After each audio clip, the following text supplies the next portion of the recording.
Hello, class. Welcome to summer 2023 at International University of the East. This class is REL 150, Survey of New Testaments. Before we get started, I'll give you a quick introduction. Now, I'm guessing most of you are probably also in my Christian doctrine class, and I'm not sure which lecture you're going to get first, and I gave a um, bit of an overview for that class or a bit of an introduction. So maybe some of you will see that, but I'll be a little briefer this time. Um, so about myself, I grew up in the state of Alabama, southeast U.S., um, and attended church. I'm a Christian, and I've been involved in churches my whole life. I decided to study religion when I finished high school. So I went to Nashville, Tennessee, studied at Belmont University, got my BA in religion there. And then I moved to California, where I studied at Fuller Theological Seminary in Pasadena, and I earned two master's degrees, Master of Divinity and Master of Arts in Intercultural Studies. Uh, I served a few different churches, also worked for my school for many years. I served a couple different, mostly Presbyterian churches, one Korean and one that was a combination of Mandarin speaking Chinese immigrants, more recent Chinese immigrants, as well as uh, Taiwanese American youth, and then older adults, English speaking adults, some of whom were actually from Philippine or Japanese and various heritages, as well as older white Americans.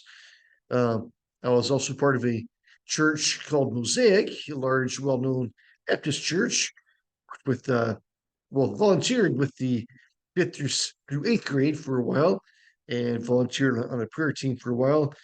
Um, I was in Pasadena for a long time. I moved to Redlands a couple of years ago. I've been mostly attending a Nazarene church since then.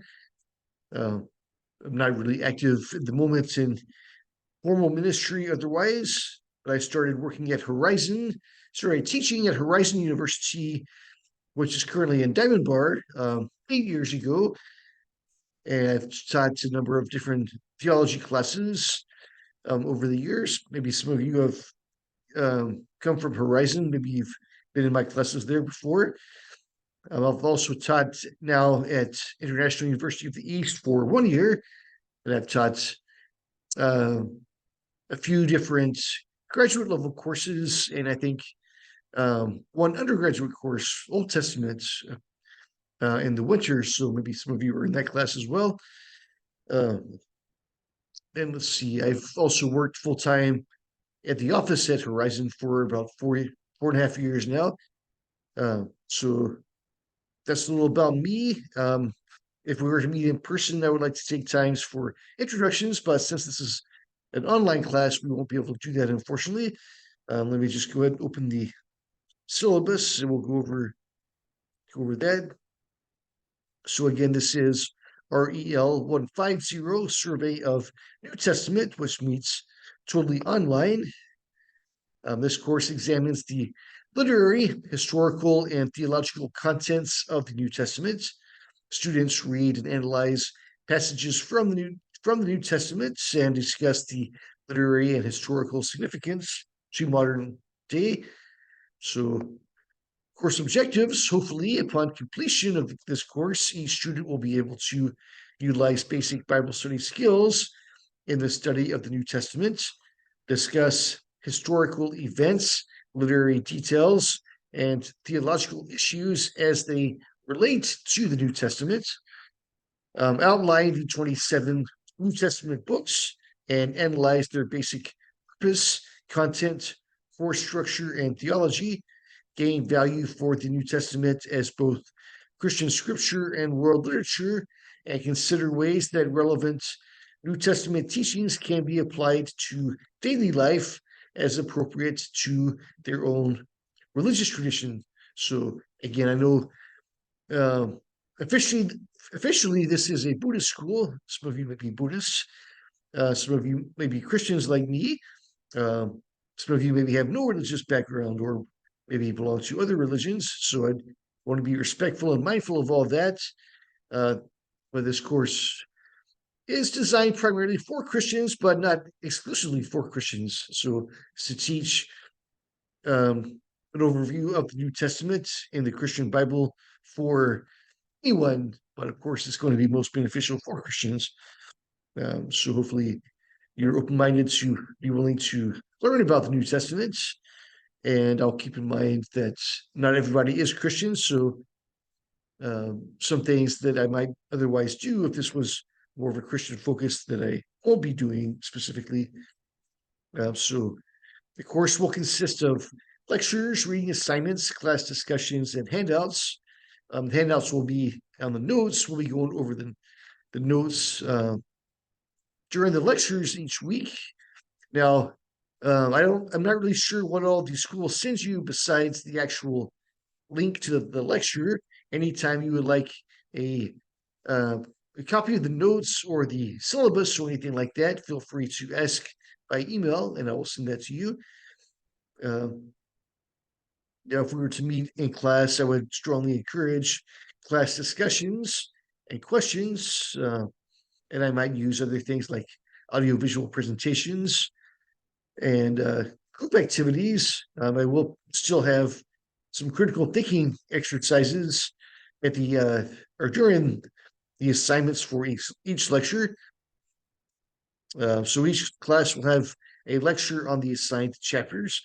Students are expected to read the material prior to class. I do always recommend reading the book, but my lectures come um, from the book, from the appropriate chapters that I summarize each week. So you should be able to get by with just the lectures, but you'll always get more in-depth material and understanding if you do read the book. So I do recommend that at some point, or even if you just want to keep that in mind, and later on at some point come back and read it for more detail.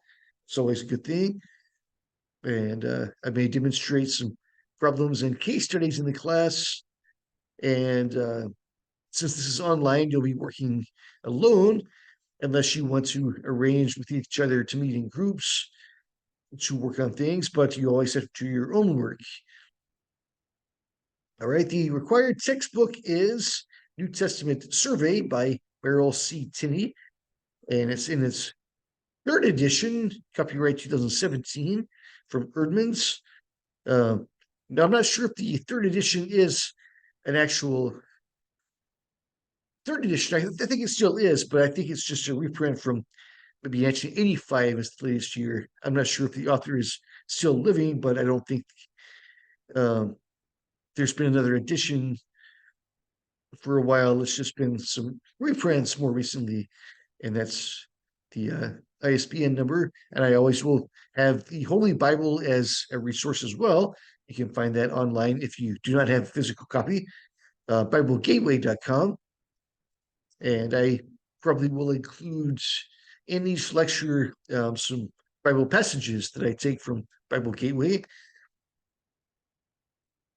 or at least most of the time, if not every time. Okay, here is my contact information. Again, my name is Benjamin Starkey. I've given you my name and email and phone number. Feel free just to call me Ben, by the way.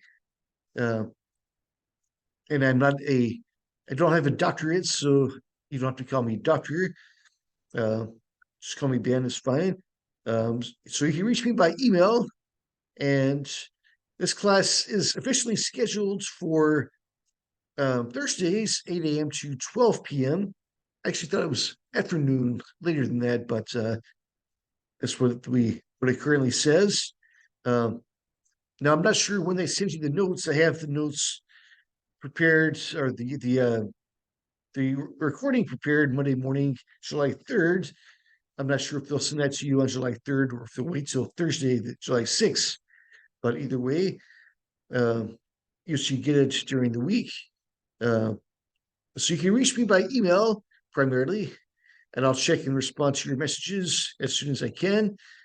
Keep in mind, I do get busy because I do have so many jobs, and sometimes I mean I get back. Sometimes I may not respond right away, but I'll respond to you within a few days, as soon as I can. If I happen to get extra busy, um, if it's an emergency, then you can contact me by phone, or if it's really important. But please leave a message at first. I Chances are I won't answer the phone call right away if I don't know who it is, and I'm probably also busy with other jobs. But if you leave a message, I will definitely get back to you as soon as I can. Uh, and I will be coming to campus 2 days a week. The Thursday of the midterm and of the final exam for my other class. I'll probably be there mid afternoon. So if you do want to meet with me, uh, I'll be available at that time. All right. Now I reserve the right to make changes or modifications to the syllabus, and I'll notify you of any changes. Uh, Attendance is important, so be sure that you don't miss too many classes, and participation is encouraged as well. Academic integrity, be sure you do your own work. Don't copy resources or cite sources that you use. I'll be going over a citation guide in more detail in a couple of weeks. All right. Keep in mind all the other parts of the academic integrity policy as well. Okay. Let's see. Let's go over the assignments. Uh, the weekly attendance assignments are 20% of your grades. So each lecture that's online will require you to complete an assignment to get credit for attendance, and then you'll email that to me each week by the following class session. Uh, Officially, no late work um, is supposed to be accepted. I'm a little more gracious, but please do try to keep it to a minimum and do try to get your work in on time. It's just a basic question that I ask each week that you need to respond to so that you get credit for attendance because we are not meeting in person. And I'll also give you options for extra credit. Um, then there's the project and paper, which is 20% of the grades, or project/paper. Uh, if we were to meet in person, I might give you a chance for a presentation, but that will not be an option because this is an online class. But analysis of a New Testament topic. It should be 5 pages. Choose a topic that is important in the New Testament. Do additional research on the topic, uh, and then write a paper to analyze some important aspects of the topic that you learned from your research. Uh, you should make an argument for your own views of the topic and how this issue affects you today. You can also do sort of an analysis of a passage in the New Testament as well. The paper should be at least, or should include at least, I'll say 4 references, 4 books or articles. More is better, but 4 is the minimum. And use a recognized citation and reference style. I'm most familiar with Turabian, Kate Turabian's A Manual for Writers of Term Papers, Theses, and Dissertations, the 9th edition. There are also other citation guides. Chicago, which is related to Turabian, but Chicago uses in-text citations. Turabian uses more footnotes. There's also the APA for psychology and the MLA. Any of those is fine. I'm not aware that your school has a standard one that they use, and so any of these should be fine. But I'm most familiar with this Turabian guide, and I'll give you some samples I'll go over in a couple of weeks so that you're more familiar with that, if that's the style that you want to use as well. So the paper is due the 10th week of class. So to break it down, so you'll see the total points. Attendance or weekly homework is 20% of the grades. There's a midterm and a final exam, the 5th week for the midterm, the 10th week for the final. Each of those is 30% of the grades. And then the final, I'll just say the paper slash project is worth 20%. And there's also some extra credits, as I mentioned, each week during the weekly homework. I give you options for extra credits, and I'll also ask some extra credit questions on both the midterm and final exam. So that totals 100%. I actually give you much more than 100 points that you can possibly get to give you the best possible chance to get it to pass the class and get a good grades.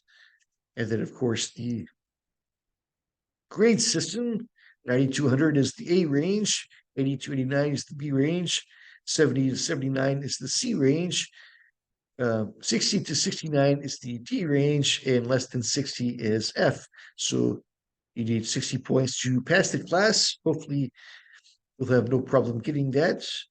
Uh,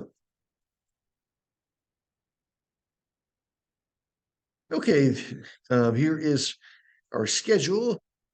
We're starting the week of July 6th with a class introduction, and we'll cover chapters 1 and 2, the world of the New Testament.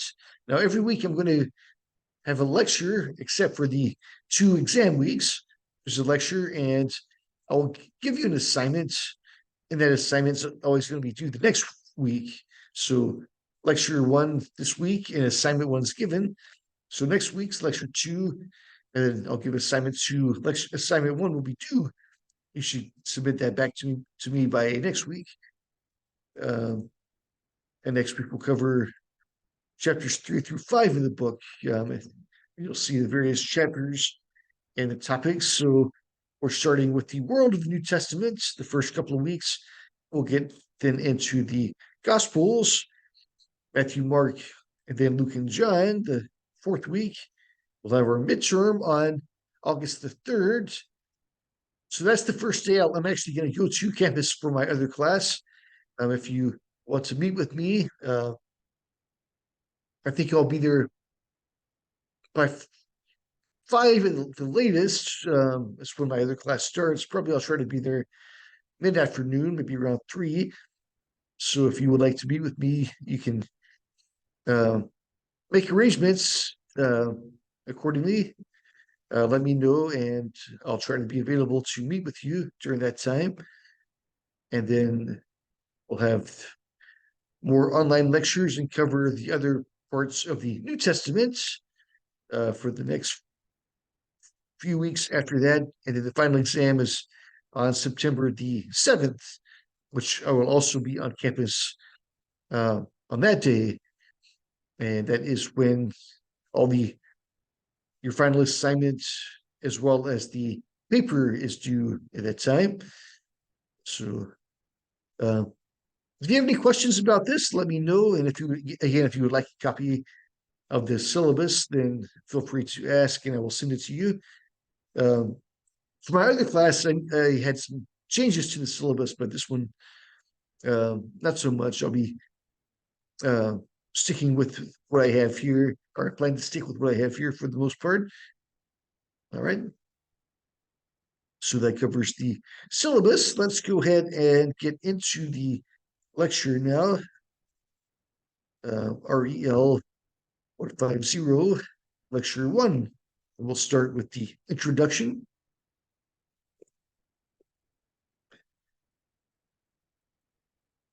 All right.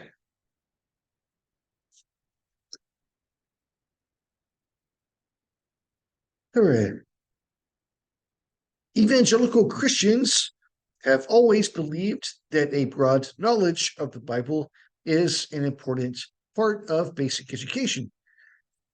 Evangelical refers to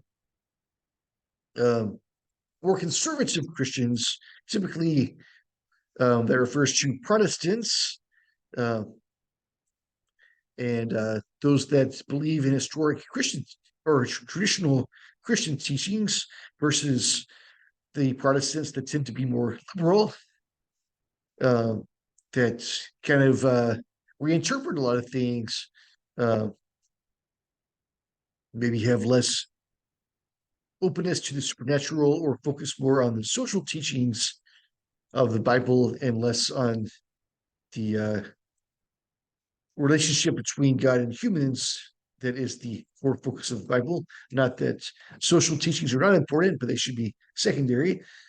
So there's been some division, obviously, within Christianity over the years, and over time, some parts of the church grew more liberal, other parts stayed more conservative.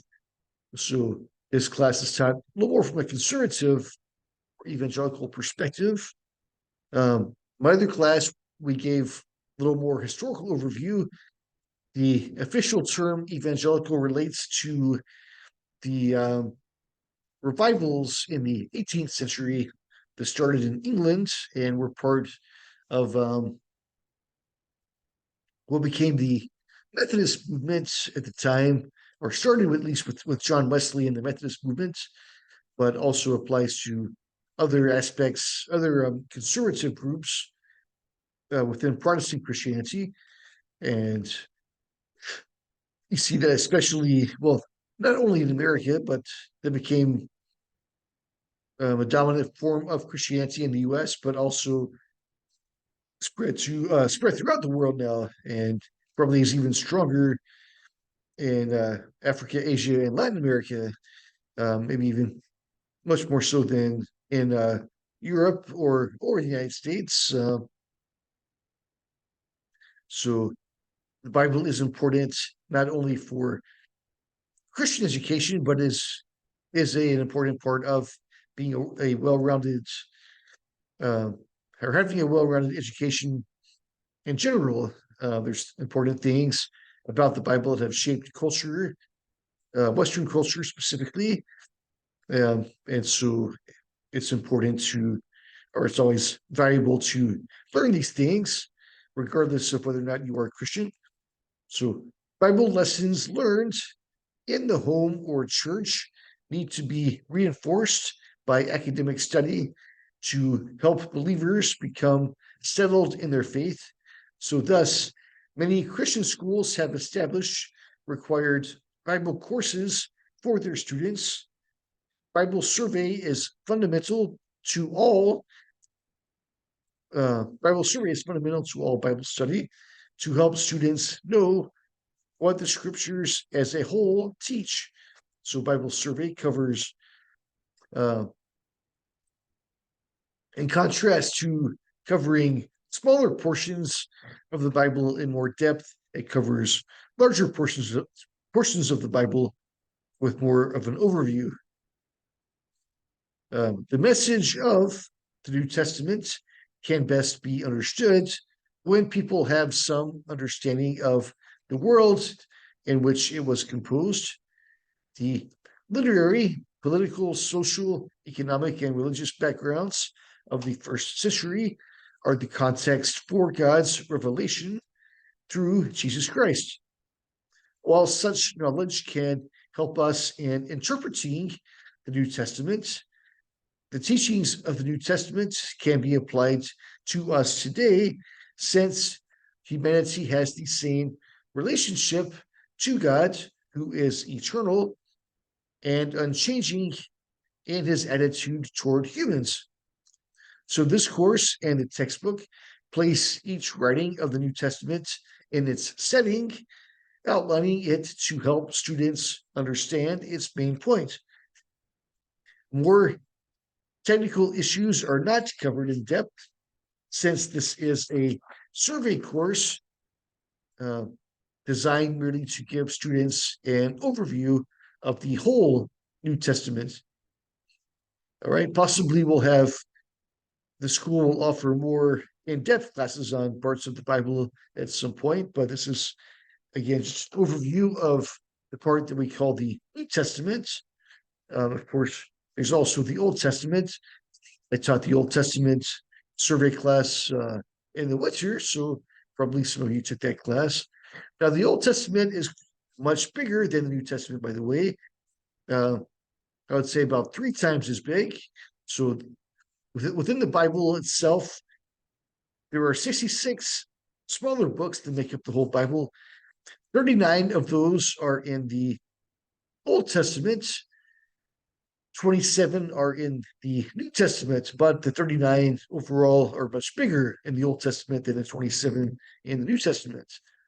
So um, the Old Testament as a whole is much bigger. It also covers a much bigger time period of history versus the New Testament, which covers only about 100 years. The Old Testament covers, thousands of years, uh, and covers much of the history of the people of Israel, whereas the New Testament focuses on the life of Jesus and the first generation of his followers. All right. Uh, we'll move on to part one, the world of the New Testament, and we'll start with chapter one, the political world. And we'll start with the Empire of Rome. At the time when the New Testament was written, the entire civilized world, except for the little known kingdoms of the Far East, was under the domination of Rome. Rome took its name from the capital city in Italy, the original settlement from which the Roman state grew. Founded in 753 BC, it was first a community of small villages ruled by a king, and it eventually achieved a degree of solid political organization under a republican form of government. During the years 265, 246 BC, also known as BCE, the period of time before the life of Christ, Rome was engaged in a great struggle with Carthage, a great power in the Western Mediterranean. Rome also conducted campaigns and established dominion over Spain, Macedonia, North Africa, Syria, Gaul, Pergamum, and Judea. Through 500 years of war, Rome grew from an obscure village to become the ruling empire of the world. Augustus Caesar, originally known as Octavian, was the first Roman Empire who ruled from 27 BC to 14 AD. So he's not the same as Julius. Julius was, I think, his uncle. Julius um, was a military dictator of Rome, but was never actually named as the emperor. So his nephew, Augustus, became the first emperor. So he was emperor during the time of Jesus' birth. Under his rule, by the way, the term AD, Anno Domini, means in the year of our Lord. It refers to the years since the life of Jesus. Now, it's not exact. Jesus was not born exactly year one or year zero. He was probably born maybe up to about 5 BC. We don't know exactly, but within that time frame, the people that calculated that did not really know exactly, but they just estimated the amount of time. But it is still um, these times still were calculated or organized, um, at least according to his life, as best they could calculate at the time. But we know they were not quite right. Probably about up to about 5 years off, maybe even more, but give or take about 5 years. Okay, so again, Augustus was emperor during the time of Jesus' birth. Under his rule, the power of the imperial state was thoroughly established. He ruled wisely and well. Many reforms were carried out during his reign. He also sought to improve the morale of the people.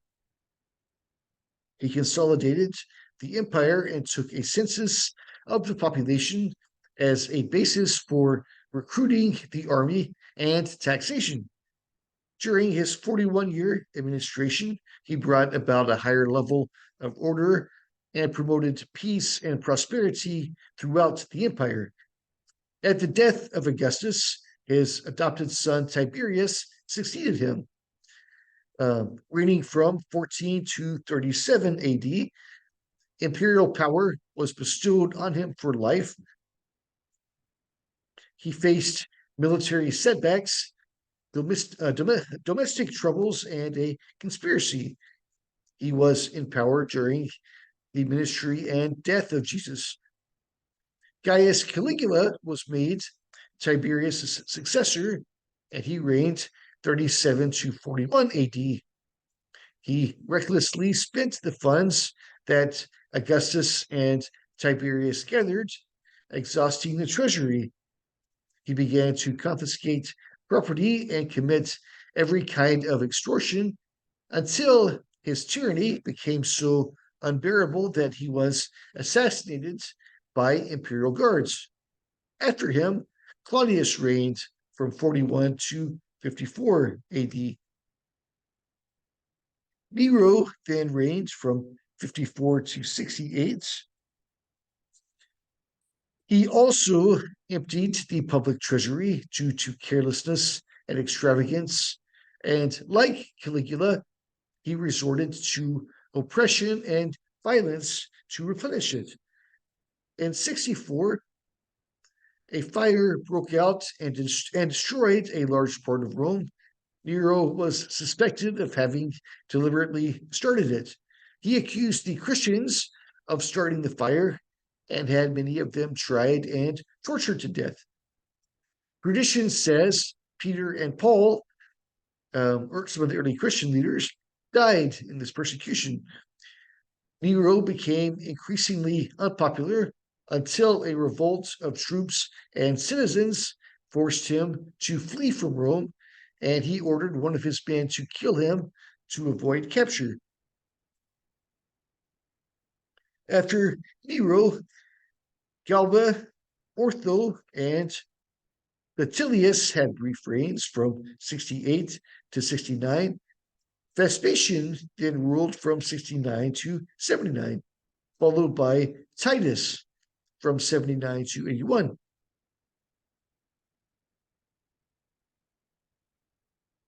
Titus destroyed Jerusalem when the Jews revolted against Rome.